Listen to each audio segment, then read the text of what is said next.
Magandang hapon po sa bawat isa sa inyo at isang magandang buhay ang nais ko pong ipagkaloob na bati sa bawat isa sa inyo. Maganda po ang buhay kasi ito po ay galing sa Diyos. Alam naman po natin na kapag ang Diyos ay nagbigay ng pagkakataong mabuhay ka sa araw na ito po ay malaking pagpapala na, kasi nga ang ibig sabihin niyan, gusto ka ba niyang i-bless ngayon at hanggang sa mga darating na panahon habang ikaw ay nabubuhay. Ali po kayo, kain tayo. Kakain po tayo, kaya lang hindi po ng mga pisikal o ng literal na pagkain, kagaya ng tinapay, kanin o ng ulam. Kakain po tayo ng salita ng Diyos ngayon.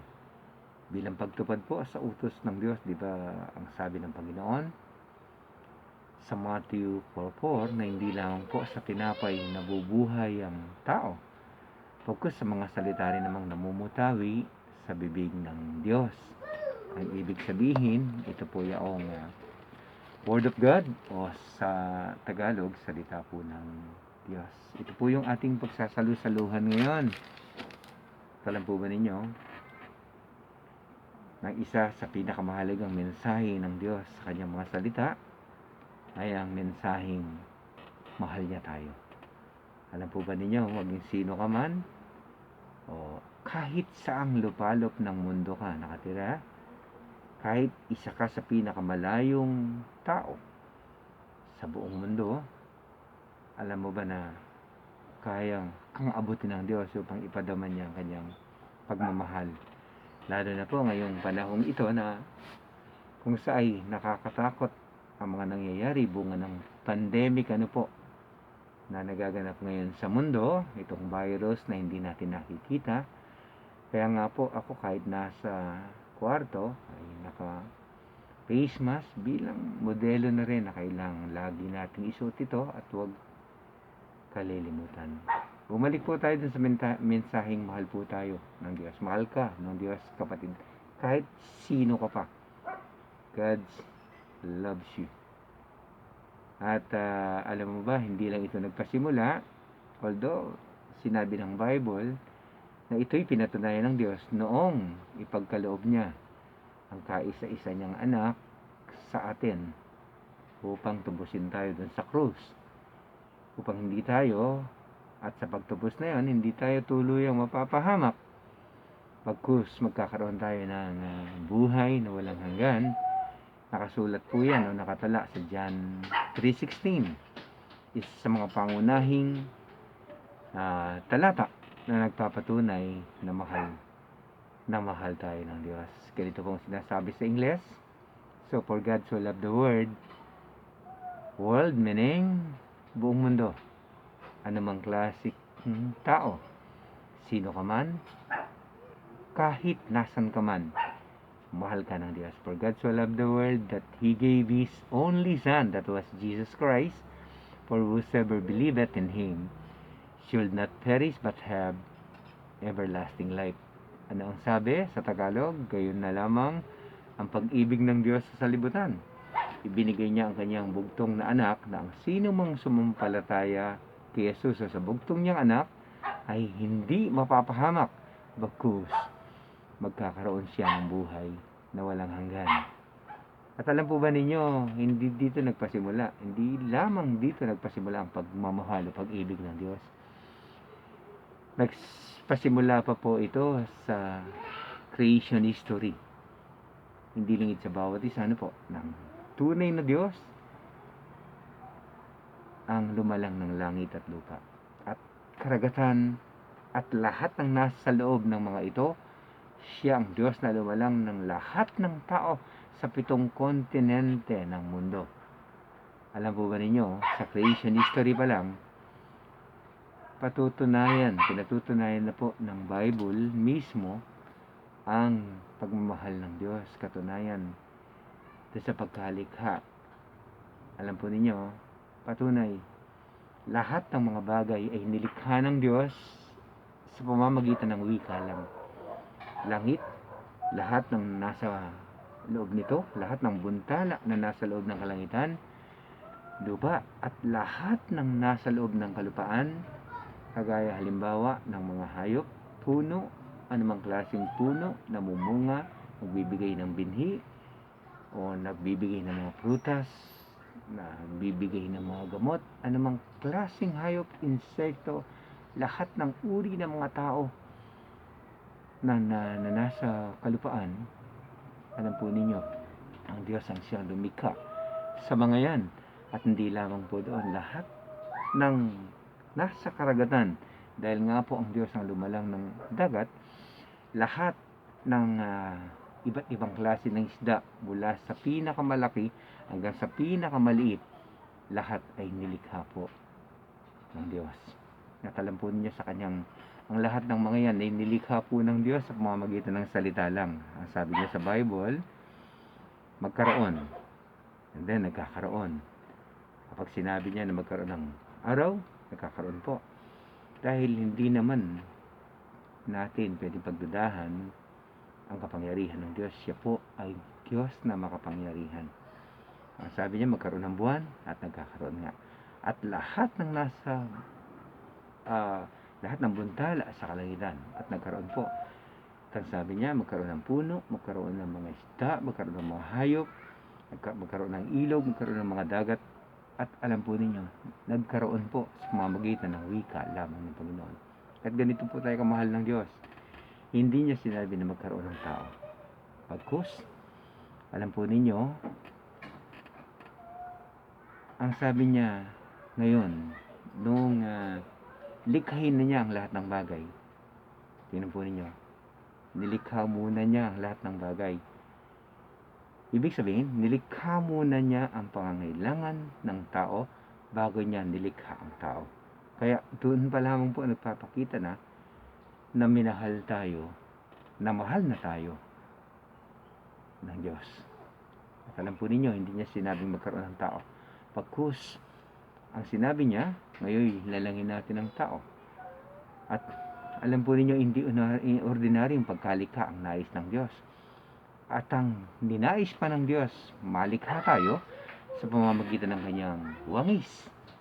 Ibig sabihin, naniniwala po ba tayo na espesyal ang Diyos? Siyempre. At ang pagkalikha mo ay espesyal kasi nga, nilikha ka ayon sa isang Diyos na makapangyarihan at isang Diyos na espesyal. Kaya nga doon pa lamang sa pagkalikha, espesyal ka. Dahil nilikha ka ayon sa wangis ng Diyos. At hindi lamang po yun. Sa lahat ng mga nilikha po ng Diyos, ganito kanya kamahal. Tayo lamang po ang kanyang pinagpaguran. Ibig sabihin, tayo lamang po ang kanyang pinag-isipan, pinagplanuhan. Hindi niya sinabi, sabi ko nga po kanina, na magkaroon lamang ng tao. Pagkus nilikha, alam po ninyo, nadumhan pa ang kamay ng Diyos sa pamamagitan ng pagkalikha niya sa atin. Kumuha po siya ng putik o alabok, ginawa niya itong putik, inanyuan niya ito ng anyong tao. At ano ibig ko sabihin? Sa lahat ng kanyang mga nilikha, ikaw o tayo lamang po ang pinagpaguran ng Diyos. Kaya ganun ka kamahal ng Panginoon, ganun ka ka-espesyal sa Kanya. At alam po ninyo, nung maanyo na yung tao, pagkatapos likhain ng Diyos, lahat ay nagkakaroon. Alam po ninyo, lahat ng nililikha ng Diyos, kapag sinabi niya, nagkakaroon na ng buhay, nagkakaroon na lumilitaw na kada-kada. Pero hindi po ang tao. Nabuhay ang tao, nabuhay ka nang dahil po sa kapangyarihan ng Espiritu ng Diyos. Nabuhay ka nang dahil po sa hininga mismo ng Diyos. Kaya nga, ang puso mo na buhay ngayon, na tumitibok ngayon, ang buhay niyan ay galing mismo sa Diyos. Yung pong tinatawag na Zoe, o the breath of life. Yun po yung hininga na nagbibigay ng buhay na nanggaling mismo sa Diyos. Kaya nga, ang bumuhay sa iyo ay ang Diyos. Tingnan po ninyo ang pagmamahal ng Diyos. So sum up, Bago kanya nilikha muna niya ang pangangailangan mo. Ganun kanya kamahal. At hindi kanya nilikha sa pamamagitan ng wika lang, bagkos pinagpaguran kanya. Kaya nga ang tawag sa atin is, you are a masterpiece of God. Ganun ka kamahal at kahalaga sa Panginoon. At alam po ninyo, hindi lamang yon, bukod sa tayo ay nilikha ng Diyos, na nandun na yung ating mga pangangailangan, alam po ninyo, hindi pa niloob ng Diyos na maging malungkot ang tao. Kasi po, nakita niya na ang tao ay walang fit sa kanyang mga nilikha, partikular doon sa mga hayop na nauna niyang nilikha. Dahil nga, napansin niya na malungkot si Adan, alam po ninyo, hindi niya ikinatuwa yun. Ang ginawa niya ngayon, tingnan mo kung gaano kanya kamahal. Pinatulog niya ang tao, pinatulog niya si Adan, kumuha siya sa isa sa kanyang mga tadyang at ginawa niya itong babae. Binigyan niya ng kasama, binigyan niya ng magiging asawa, binigyan niya ng makapagbibigay ng ligaya ang tao. Kaya alam po ninyo, ganyan tayo kamahal ng Diyos. At hindi lamang po yun, siya pa rin ang nagbigay sa pangunahing pamilya. At yan po ang pamilya ni Adan at ni Eva. Kaya nga po, ang sabi ko, noon pa may ipinamalas na ng Diyos ang kanyang pagmamahal sa atin. At alam po ninyo, sa kabila ng lahat ng pagmamahal na yon, ano pa rin ang naging sukli ng tao? Sinuway pa rin niya ang Diyos. Nagkasala siya, nagkasala ating mga ninuno, lahat ng mga naging supling nila, lahat na naging lahi nila Eva at Adan, nagkasala, at yung kasalanan yung inamana natin. At alam po ninyo, nang dahil sa kasalanan yay, ano ang sabi ng tao? Ano ang sabi ng salita ng Diyos sa Roma 3:23? Lahat ay nagkasala at walang isa mang karapat-dapat sa paningin ng Diyos. At alam po ninyo, ang nakakalungkot, ang kasalanan iyo'y magdudulot ng kapahamakan. Ano po ang sinabi ng Roma 6:23? Ang kabayaran ng kasalanan ay kamatayan. At alam po ninyo, hindi yan ikinatuwa ng Diyos. Minsan pa, nais patunayan ng Diyos na mahal ka niya. Ano po ang ginawa niya? Ito na, ang pasimula na kinausap niya marahil ang Panginoong Jesucristo. At alam po ninyo, para tubusin tayo sa kapahamakan sa impyerno, sa halip na tayo ang magdusa, sa halip na tayo ang ipako sa krus, sa halip na tayo ang magsakripisyo, doon bunga ng ating mga pagkakasala, hindi yan ipinahintulot ng Diyos. Minsan pa ipinatunayan niya ang kanyang pagmamahal nung ibigay niya ang kanyang bugtong na anak. Ito nga po yung nakasulat sa John 3:16, sa 1:3-16. Kaya nga po walang ibang pangalan, Acts 4:12, sa silong ng langit, nasukat ikaligtas ng tao, maliban sa pangalang Jesus lamang. Kasi nga po si Jesus ang nagsakripisyo doon sa krus para tayo ay maligtas. Kaya nga po, napakaraming mga talata na nagpapatunay na si Jesus ang daan ng kaligtasan. Patungkol naman po kay Jesus, mahal din niya tayo. Kasi nga po, sa Isaiah 53, napakalinaw that Jesus voluntarily offered His self unto us. Ganun po niya tayo kamahal. Totoo po yan. Marahil, nalulungkot ang ama, nakikita niya sa kalangitan at nagkausap sila marahil, Ama, bakit ka nalulungkot? Ang mga tao na nilikha ko, ang mga tao na mahal ko, mapupunta sa impyerno.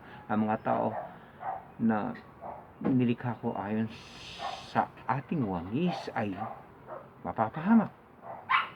At ano po ang sabi ng Bible? posible, ano po, posible. Although hindi po ito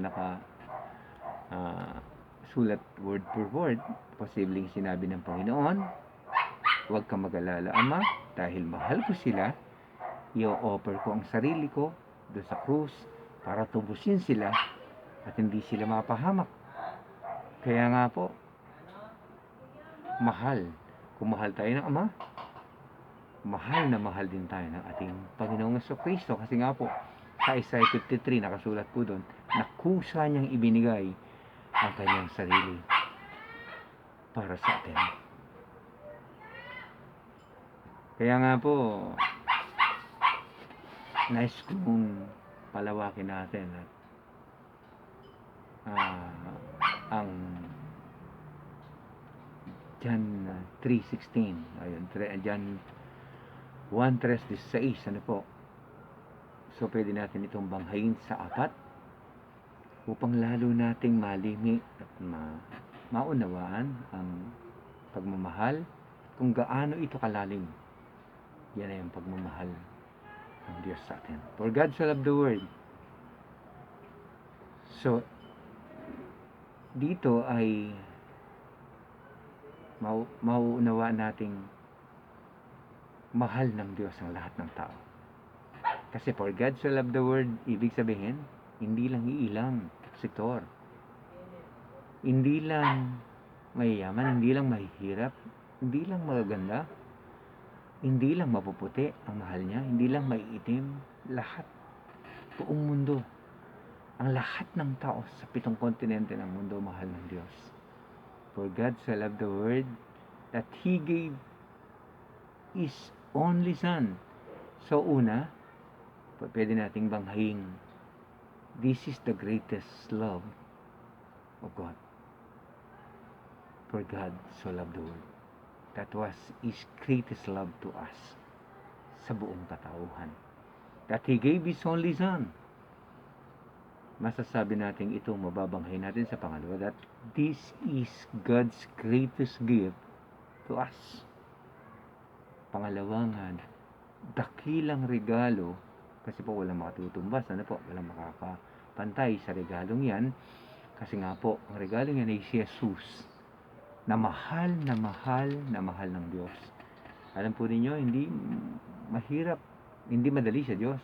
Ibig ko pong sabihin, napakahirap sa Diyos na mawala ang kanyang anak.